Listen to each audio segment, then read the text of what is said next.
unfortunately, I feel like we've been chatting for the past 5-10 minutes and we haven't been recording. And I'm like, oh, geez, we got to record. Keon, I'm so happy you're here today. It's been so long since we. Thank you. Happy to. It has. What show was it? I can't even remember. I'm not even going to pretend like I can remember exactly which show. It had to be Orlando. It had to be Orlando. Premiere. Okay, so what came after Premiere? There was Charlotte Fashion Focus. Somebody tried to call in. Yes. And are we still good? Can you hear me? Yeah, no, we're good. And we can always edit out if it happens. Yeah. So that was Charlotte Fashion Focus after, I think my last show of the year for that year was Charlotte Fashion Focus is how I closed the year out. But it had to be Premiere. It had to be Premiere. It's always Premiere. Right over here. Premiere 2019. Oh my gosh, you're right. Wow. Because there was not one like, whoa. That's crazy. Very.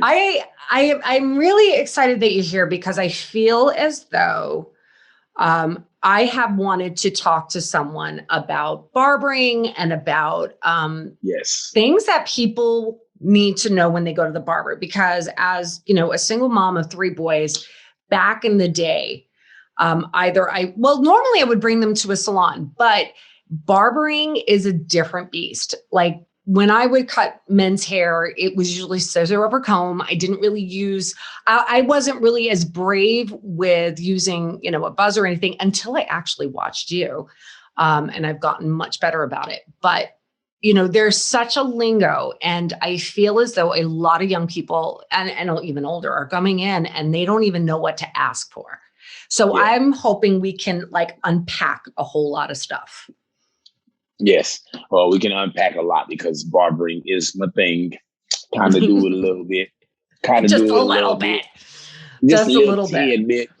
So when you're getting someone that comes in, I mean, am I to assume that most of your clients already kind of know, hey, Keon, I want to use, a number 2 and I want to do a fade or, whatever. Do they already know what they want when they come in and know exactly how to ask for it? So I'd say 90+% of people have either know what they want or have a general idea of what they want. I would say that one of the things that help that's a big variable in what people want is the person they're going to, because a lot of people oftentimes will want something that's outside the box, and there shouldn't be a box anyway. But they're like, they're the new things. There, the shag mullets, there are the Farrah Fawcett style haircuts. Now, all those hairstyles are coming back. Those haircuts that were ahead of their time. And a lot of people want to try them, but they're not confident in taking the leap because they don't have a person they feel can do it. And if they have a person, like say if I follow you and I see you throwing up all these pixie cuts, they're the beautiful pixies. And I'm like, I know that she can do exactly what I want. I've seen her body at work. So when they come to you now, they'll be like, I want to do this, this, and this, because they feel confident in it now. That they know that you're going to make it look the best it can look on them. You specialize in it. So a lot of people, it depends on the place they're going, what they're going to ask for, honestly, because I do designs and, when it's football season, somebody's like, I want a Patriot in my head. I'm like, I don't know why you want that team, but I can do it. And they know it'll look just like I can do it. And, they'll know it. They know it will look just like the logo. So they're comfortable coming to me and going for that look that they usually would never do. So this is where I think it's interesting because, you are very specialized. And in all honesty, you are at the top of the game. You are high demand because you do art in what you do. A lot of people are going, in their neighborhood and they are going to a barber. And I'm going to speak from my own personal experience. I bring my kids in. There is a row of barbers. The kid goes up and then they're basically, what do you want?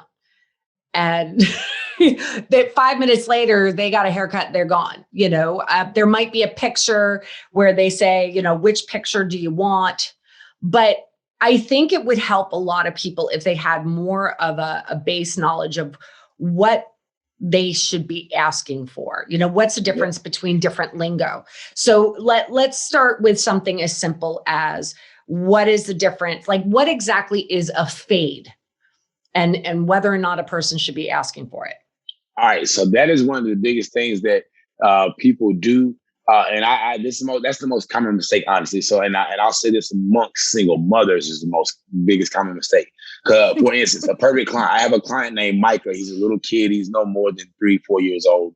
Incredibly handsome kid. And his mother, I've been friends with her family since we were, all young. So she comes to me with him. And the last time I cut his hair, she was like, I want to fade on his hair. Like, she told me she was growing his hair back out, but then she was like, I want to fade. So I was like, okay. And so we started cutting his hair. And I knew the thing is, let me preface this by saying we had been doing him a bald fade for his cuts. But then she got the idea to grow it out. So when she came to me, she still said fade. And a fade is anytime the hair transitions from lighter to darker, lower to higher at some point. The fade doesn't have to be a bald fade. A bald fade is a variation of a fade. So they got to know that when they say a fade, it's going to go from, say, if I put a number 1 on the side, all the way up to a number 2 at the parietal ridge. That's a fade. If I go in and the parietal ridge being hitting right here. Yeah, right at the temples and around your head. Right at where it curves. So, you go up with the one comb and then you have the other comb right here, right there at where that inside triangle is. The 2 combs is that parietal ridge. So it's where it starts curving over anyway. So, if you say fade, then you're asking for some hair that will transition noticeably from lower to higher at some point, whether that be a number 1, 2, or 3. When someone's coming in and asking for a fade, so they have to not just say, hey, I want a fade. They have to clarify too, because a bald fade is where it's basically skin and the gradient goes up. So you might not want to go from skin up. You might want to have if I could give a little bit of a cheat sheet insight, like a way to inquire, to add real life to we like in the barbershop. Yeah, especially one that stylists can understand. Think about going to Starbucks. When you go in there and ask for a certain coffee, they make one coffee 6 different ways. So that you might ask you might say, I want a caramel macchiato or this. They're like hot, cold. Now I got to go in and ask. So we know what you want. Your established base. Do you want it hot or cold? Hot. Do you want it grande ventilado? You got to break down the specifics. And a lot of stylists, they don't treat hair cuts like that.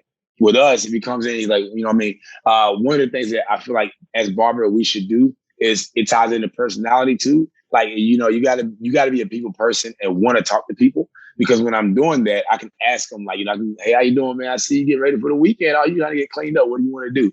Oh, I can see a fade on you because you're going to be cute. Wait. Let's keep the hair. Let's do the thick stash so you can give them that Michael B. Jordan. Like I want to guide them into doing it. But when they ask for a fade, I'm like, all right, what we doing? A low fade, a high fade? I establish that kind of stuff first, because a low fade, high fade, mid fade. 1 finger above the ear, low fade, 2 fingers above the ear, mid fade, 3 fingers above the ear is high fade area. Almost every time with anybody, that's like a cheat sheet. So a low fade means that it's fading and then it gets to that's when you get to the area of like where the placement is going to be. So if they say like if I was saying like a low fade, you're gonna ask me, you want to do a ball fade, skin fade, light fade. So that's a low fade, right? So a ball fade. So like a ball fade would be when I go in and cut the hair bald at my baseline, and then I fade up from that. That's a ball fade. A skin fade would be when I take like the clipper without the guard on it and just use the blade and gets it close to skin and fade up from there. So there's still hair the whole entire way. Right. It just goes up. And then you have a light fade. That's if I were to go in and they say I want a 2 on side and take it up into a 4 on top. So I would go in with the number 2 guard or the 2 clipper of a comb, and that would be my lightest, the lowest part, and then it would go into a 3. So basically ball fade, skin fade, and then a fade. Those are your 3 categories of a fade. Okay, so here's my next question. Different texture hair. Are you going to recommend something for different textures, different colors, whatever? Because obviously it's handled differently. Yeah, it is. Well, it is handled differently, but it depends on not just, it depends on texture, race, all that too, but head shape heavily, face shape, and just the hairline, the hair, the hair texture, not quality, but where's the hair? Is it receding a lot, or do you have still your youth? And stuff like that. All those factors factor in. Obviously, when it comes to texture and race, there is definitely a difference. Because I tell people all the time, I'm like, look, when somebody comes in, and I might have a young Black kid come in, with extremely 4C textured hair, and he might show me like this is a real thing. He might show me a pompadour cut like Elvis had, and be like, I want this kind of cut, and I'm like, your hair will not do that. However, if we straighten it and then we use a flat iron to curl it back with some bump curls, you'll have that. But you'll have to do it like the Temptations had to do it, and the Otis Gladys Knight. Anybody that was in that era of Motown sound, they had to perm press, hair straighten their hair to get those looks. So I always recommend people the cuts and the looks according to their style, because one thing that's a real truth, and it's not really spoken on like that because, you got to be careful on sensitive topics. But if you go into like a barbershop in the hood or in an urban area or in like a predominantly black barbershop, you're going to get a black haircut. Like, and like one thing I don't do with my clients who, I have a lot of white clients who have straight hair and that beautiful natural hairline, and it might not be straight across, but that's the hairline. I will not put a straight hairline on that.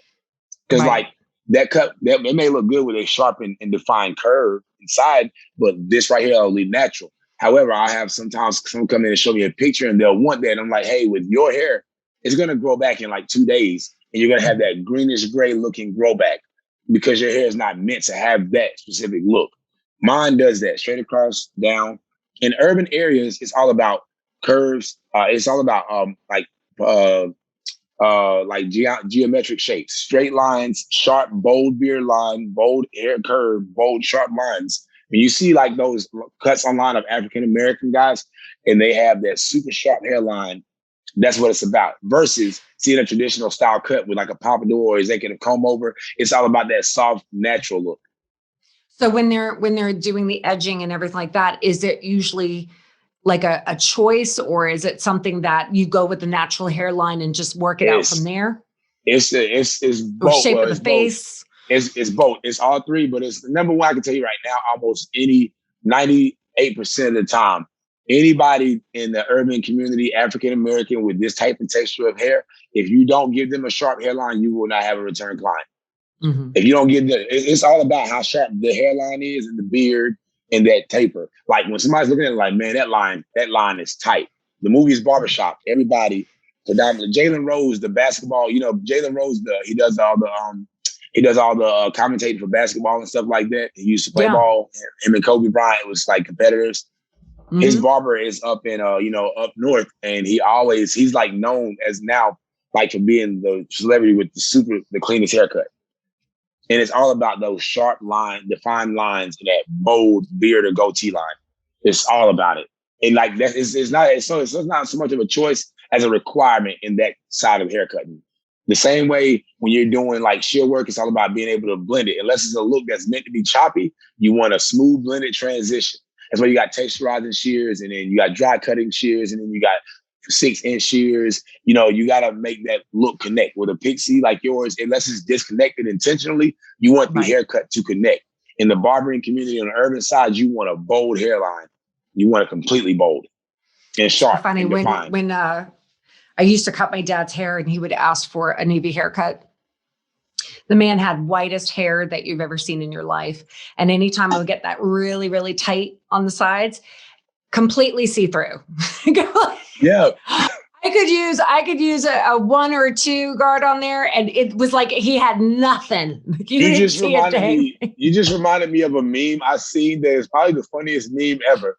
And I imagine this guy to look just like your dad does. So it was a lady online, she literally resembled you. She was like, so my dad is dead set on proving to me that he has hair, that he sent me this picture. And it was a picture of her dad. He had a flat top, but he really had no hair at all. But he sent her a picture of a close-up with a bottle cap sitting on top of his hair because he had white hair. And it was a bottle cap sitting on top of these small pieces of white hair. And he sent it to her. The funny thing is that the man had a lot of hair. It's just, it was so white and so transparent that if you cut it too short, you didn't see anything there. Yeah. You just didn't see it. It was completely see-through. So I want to talk more about guards. And I mean, what is, because again, you have a bunch of people coming in and they're like, well, do you want to, use a 1 guard, 2 guard, 3 guard, whatever.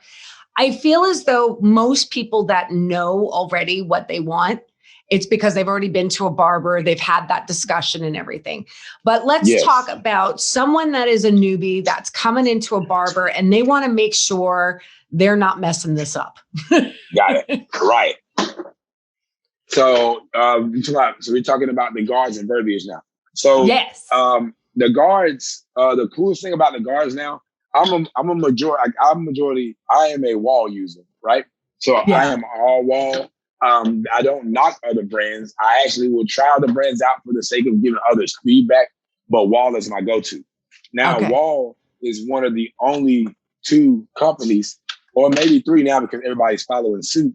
Wall was the first one to do the 0.5 guard and the 1.5 guard. So I'm going to tell you right now, in the barbering world, the 1.5 guard and the 0.5 guard are magic guards. Wow. Like, they are magic. So what it is the 0.5 is the bridge between no guard and the 1 guard. Okay. And then the 1.5 is between the 1 guard and the number 2 guard. And the majority of cuts that barbers get, the number 1 cut is the bald fade. Hands down, is the number 1 cut around the world. It goes in with undercuts, with long pompadours, long length, like Brad Pitt on Fury. You might have the Macklemore, the hair on top with the disconnected side. The bald fade is like the number 1 thing that gets done. So when you're doing that, you need to be able to get close to the scalp, but you also need to be able to stay far enough from the scalp that you're not like right on the scalp. Right. And that is where the 0.5 and 1.5 guard comes in. Those are the greatest guards that were ever invented and known to mankind. So when someone's going in and they want to have a bald fade, that's it. To me, that almost seems easy to go in. You know, I've seen it where it's like bald and it goes up and it fades up. So I almost feel like for most people that they really are attracted to that bald fade, they know what to ask. I want a bald fade. But if they want to keep a little bit of hair and have that fade, but still keep the hair at the hairline and everything, what are they going to ask for? So if they're going to do that, then they're going to ask for a skin fade. That's the skin fade right there. Whenever I think that a lot of people get it confused. I didn't realize there was a difference between skin and bald. I always thought they were the same thing. Yeah. So no, bald fade is like the hair has to be bald. So if I go in, and you'll see one of my videos where I go in and I make my baseline where I completely cut the hair away. That is, I'm balding it out to be able to. So that's when you bald it out. That is your baseline or your guideline, right? So you got your guideline or baseline at. And if you can go in one of 2 ways, you can go in and completely bald it out, or you can leave hair. And if you leave hair, then it's a skin fade if it's super close. If you leave hair when it's super close, then that's a skin fade. Now, if you leave hair and it's not super close, then that's just a fade. So let's just say if I did a number 1 guard up to a 2 guard, and then I did some length on top, that's just a fade. Okay.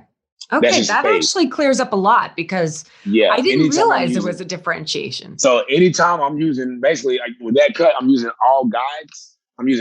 Some people call them guides, some call them guards, but I'm using all guards, so it's just a fade. So let's say somebody's going for a fade. It's got some hair at the neckline and whatnot. And then of course you got to shape the neckline. Do you make decisions based on what their natural like hair growth is, or are you looking at the shape of their neck? I mean, is there something that because I've had them go, do you want it rounded? Do you want it square? Do you want tapered? You have rounded and boxed. We always are going to recommend tapered lines. And that's on. So that's one thing that's kind of the same across the board on both sides. And I'll give you 2 good examples. My favorite barbers in the world are the Ruzel scumbag barbers, Burgess and Lean. Oh, I love them. Yeah, those are those are great friends of mine. I'm affiliated with the company. They have, and on their side, they don't really do cuts like mine at all. They do traditional cuts, rockabillys, the scumbag boogies, the grease haircuts, the greasers. It's heavily greasers. But even on them and in the urban side, when you're getting like waves, you see a lot of African-American guys have those 360 waves. Mm-hmm. And both of us all agree we do not like blocked hairlines because they just grow back, not attractive. I mean, I would say that people with blocked and rounded hairlines, those are usually 99% of the time that comes from the client and not us. Okay.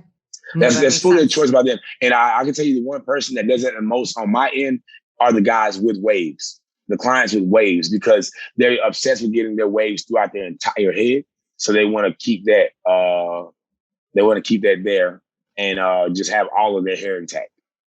But for us, a nice tapered hairline, tapered hairline aside and a lot of cuts is just the way to go because it just transitions better. When the hair grows back, it'll be a more lived-in look.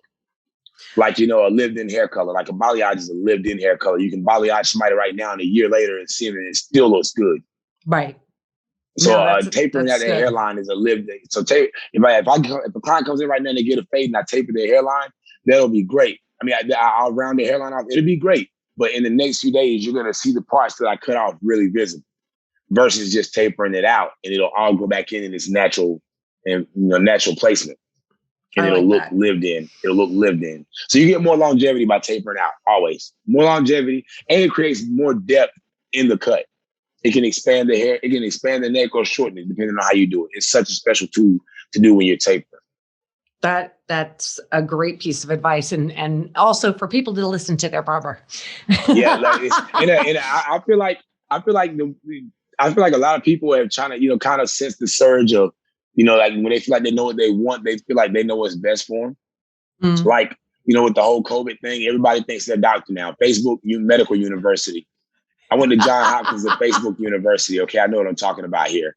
That scientist may be a scientist, but I work at Quick Trip and I stock sodas. I know about the virus. Like, I feel like if you're the artist and I reach out to you to do me something like, graphic design or website, then you know how to build a website. I'm going to listen to you and your recommendations.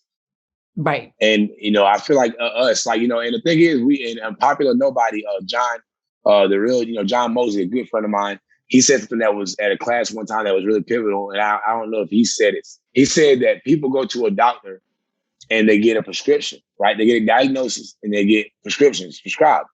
But do you think that you can ask a doctor and be like, hey, the doctor says, take this medicine. And you say, hey, I like that, but I think I want this medicine instead.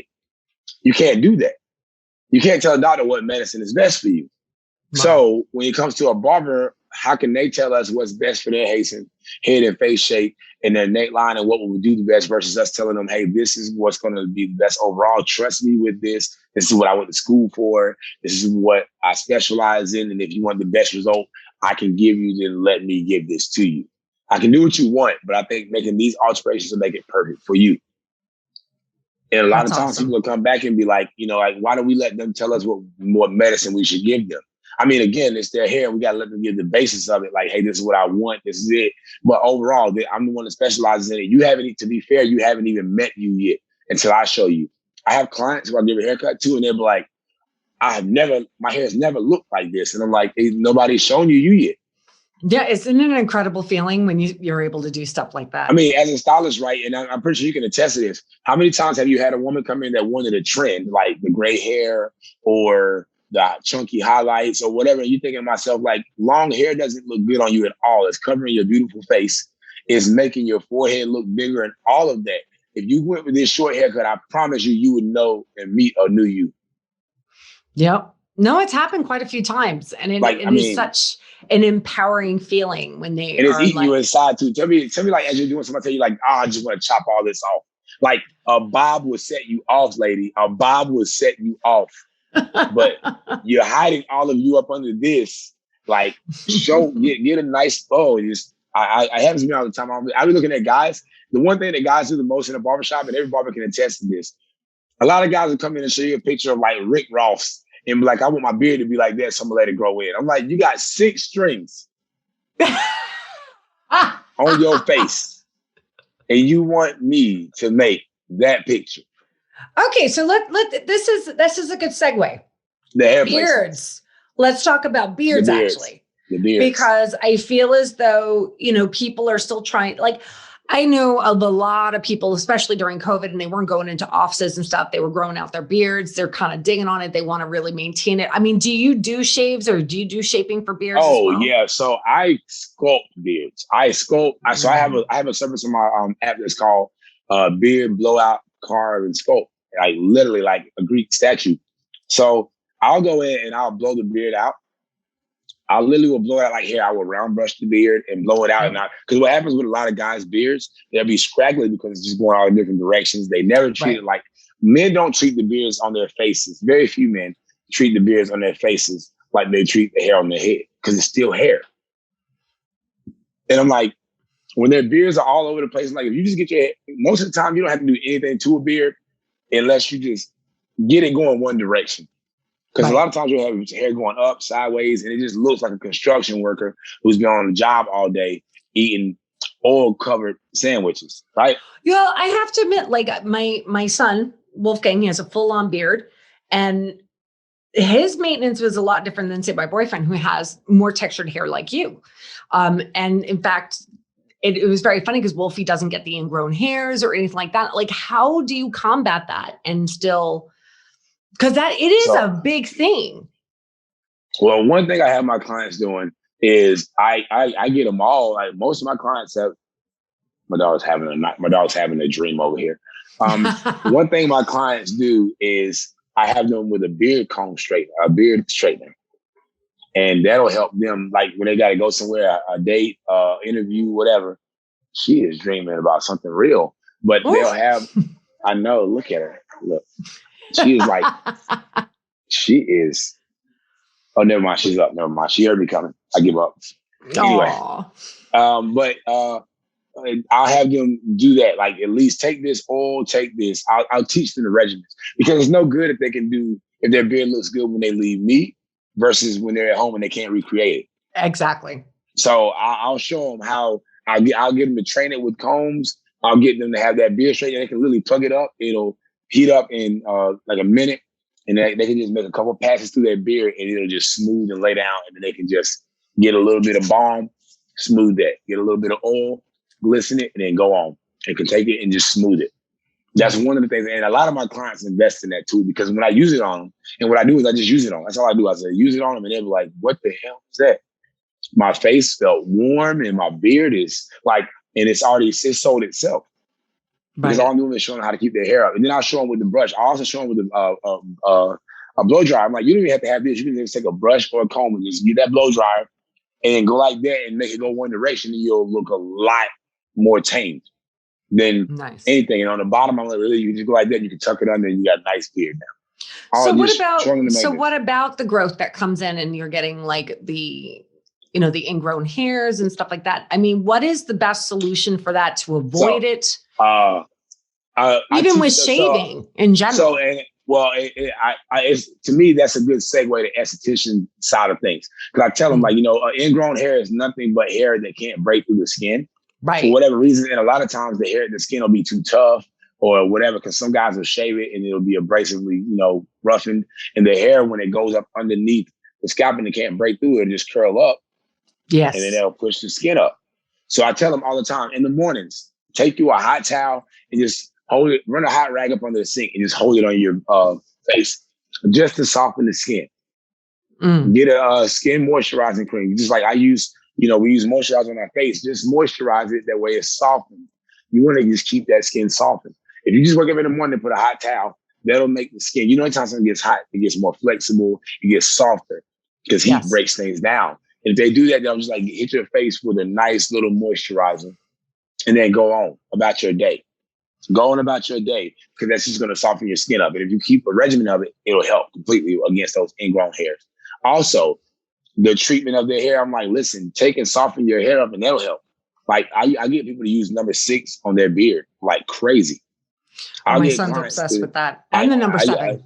Number 6 and 7. And also I'm like, listen, do a moisture mask once a week to my clients with coarse hair, moisture mask once a week, a moisture or a conditioning mask once a week. Like every week, once a week, because the hair, the sebum can't get down to the hair if it's curly, if the curly strand is. So you got to manually do it.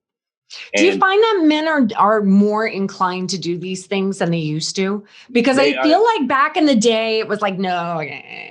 But nowadays, it's a little bit more adaptable. Men are more inclined to do it because they all have profile pictures now. And unless you're married, happily married, or settle down with the woman of your dreams already, then you need to be presentable because they're choosing. Okay. I mean, even for jobs now, you got LinkedIn and stuff like that. You have to have a picture up there. Well, I mean, everybody knows that, when you feel good, when you look good, you feel good. When you feel good, you do good. And presentation is everything. I mean, everybody can see when somebody comes in the room in there. If you see, and women and men alike in jobs and all that, you go into a job interview in a nice suit and a nice clean up haircut and beard, or a nice styled hairstyle and beard, they're gonna already be like, okay, man, they looking great. So it's a different impression than somebody that comes in with like, a couple of months of not getting a haircut and not being cleaned up. At that point, the only thing that job is hoping in their mind is, let's hope he talks and talk like he looks, because we want this guy. As a way, there's something about the power. To me, there's something about the power of feminism. A woman, like to see a woman come around the corner in any setting, and either a business suit, like attire, she looks like business casual, or dressed in some heels, and the earrings and the belt, and you like the accessories. You're like, wow, like. Every man wants to know, who is that? You hear just the sound of those heels hitting the ground to me says, I'm powerful. Like, watch how you talk to me. Like I am her. Watch how you talk to me. Like that's so powerful. That's an interesting perspective. I don't think I've ever heard that.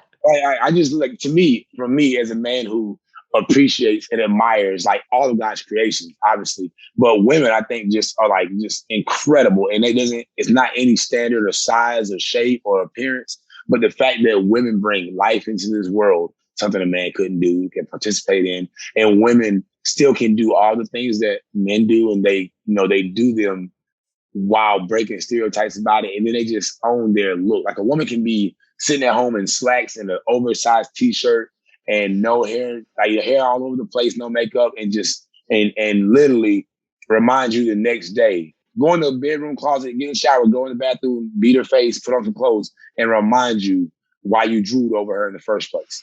Like remind you what you have. Remind you what you have. I know you just sat on that couch a while ago with Cheeto crust on my face and all that, but let me remind you that I am Xena and a warrior princess. And again, that goes back to the guys being more. A lot of guys are more focal on their appearance now, and not just appearance, but their skincare and all that, because they know that presentation is everything.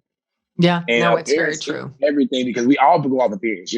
We're all taught about suspicious characters. If you work at a job and they're like, you're closing the store up at 11 at night, you look outside and it's just this guy, and his clothes are dirty, and he has like a beard and a haircut that hasn't been done up, and you look at him like, this guy looks suspicious if he's lingering around your door, versus a guy walking by with some slacks and a dress shirt tucked in with a nice style haircut. You're not going to be as worried about that guy at all.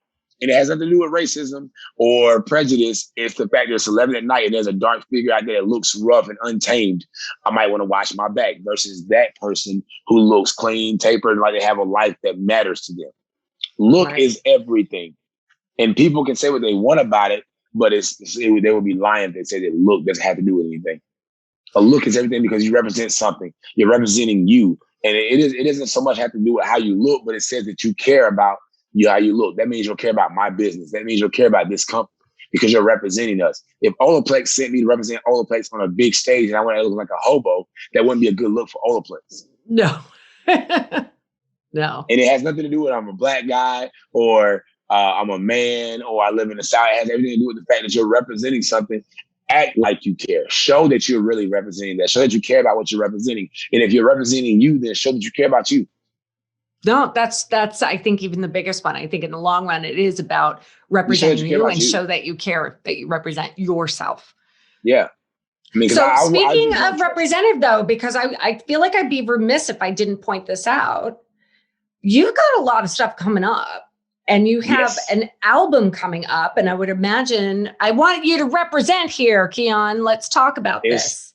It sounds so good to hear somebody and myself say that I'm making an album. I am really making an album, because I think that, we got so many musicians over the course of history that it's just music now.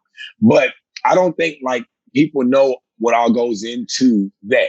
Just like, the typical husband would not think, the typical partner, like in majority of relationships of male and female, right? If the guy is like, all she does is sit at the house with the kids, okay, do a full day of what she does. I mean, do the laundry. I mean, prepare the food. I mean, maintain the house. I mean, keep the kids from taking each other's necks off. I mean, run to the store. I mean, and still try to have a social life, and then pick up behind you, Mr. Messy. Versus, like, I guarantee you, he will trade you in a heartbeat from those dishes and those laundry that laundry and folding and cleaning and maintaining, he will run back to work and do overtime and give you the whole check because it's not as easy as it looks. And music, to make really good music, because I love music on the era. I'm like from the era of music where you wanted to hear the next album or see the next video. You remember like MTV Yo Raps and MTV, oh gosh, yeah. BET 106 in Park with the top 10 videos, and then MTV Countdown the top 10 power ballads. Like, you're like, wow, you wanted to see who was number 9, who was number 8, and you wanted to see the visuals they put with it, and you wanted to actually hear the songs. But now hip hop is so far from hip hop. It's like almost all of it's trash. It's all about sex, drugs, violence. And you're like, I would not play this in front of my kids or a bunch of people. It wouldn't be appropriate. It wouldn't be appropriate in settings. And basically all I want to do with music is I want to make people get back to the place where I used to run from school to watch MTV. I used to run home from school so I wouldn't miss the top 10 video count. I used to make sure I was up to watch everything that had to do with music because I wanted it. And then it got so far off that I was like, I don't care about music anymore. It all sounded like it's all trash. But I miss whenever I missed it. So what kind of message are you hoping to put out with your music? Oh, all of them. Each song and so this album is called Different. And it's called Different because every song on it is a homage to a different era of hip hop or, in our hip hop, rap, R&B, etc. And it has a lot of pop infusion in it. And basically it just has it's just an infusion of, it's like a fruit punch, a tropical punch with every fruit in the drink now, because you got this, it's not like, what flavor is that? Cherry? Is it grape? I'm like, no, it's an explosive jungle. It's every fruit that's in that son of a gun. And, out of 12 songs, you'll probably spot about like 4 to 5 curse words, which is a really good thing because, everybody curses. You got power ballads and you got hip hop, you got R&B. It doesn't matter if it's pop, we're adults. So people, I don't know why people add like a bad word. It's like, oh, he said a bad word. I'm like, you say that every day at home. Don't act like you don't curse your kids out.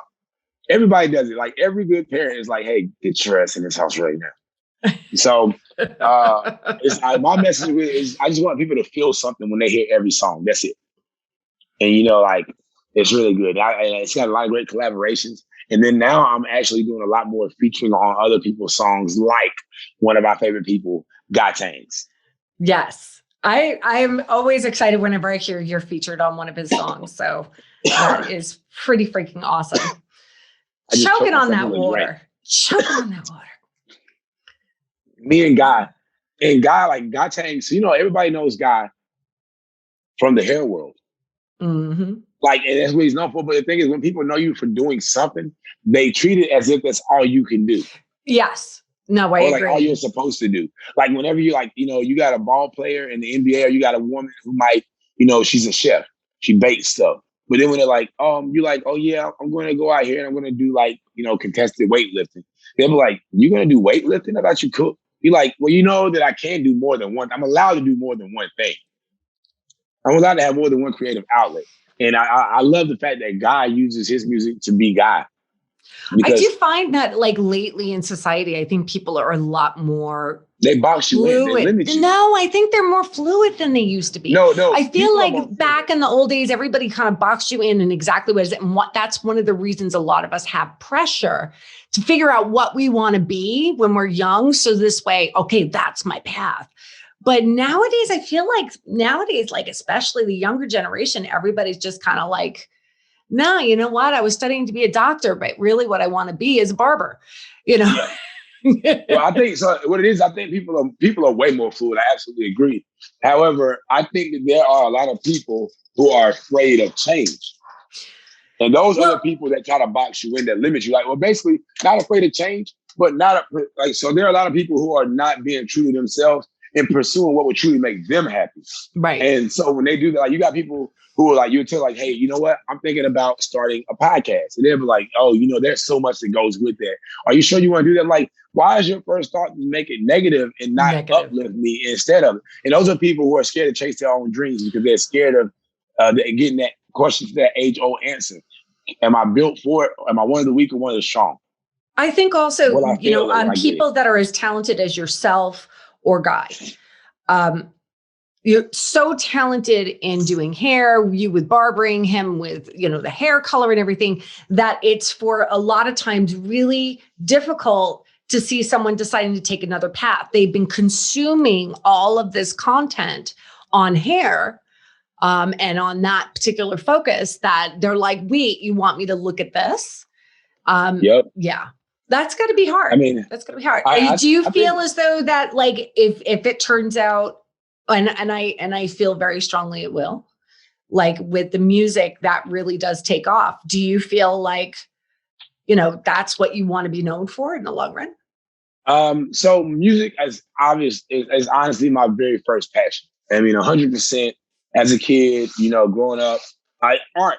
I'll change that and say art is my biggest passion, because art. I was going to say you're a great artist too. So, well, and I think art is a weapon of mass creation, and you can make art out of anything. I think chefs make art when they make a really good meal. You look at it, you're like, man, the way that's laid out is just crazy.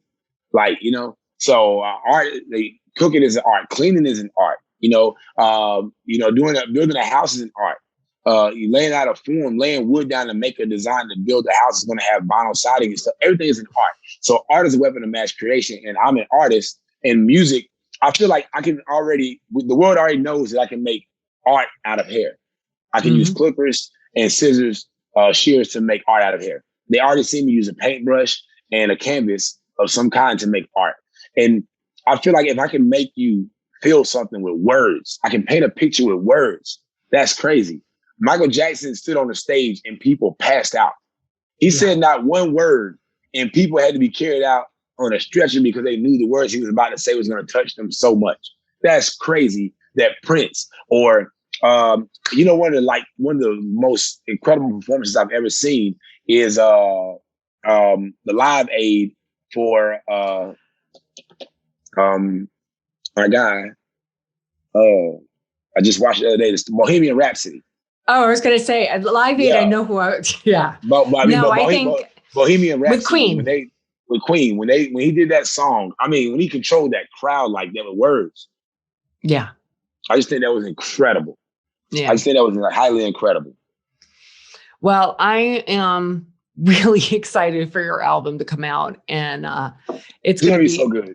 It's going to be exciting. It's going to be exciting. I'm actually finished with it. So and what a lot of people don't know is I'm finished with it, but I'm going to add more to it. And that's going to be a secret thing I'm going to announce later. I'm going to do like a limited run of vinyl records, like print support, and then like a limited copy of CDs, just so people can say I had the CD version of it or the vinyl version of it, just as a wall mount or something to add to the collection.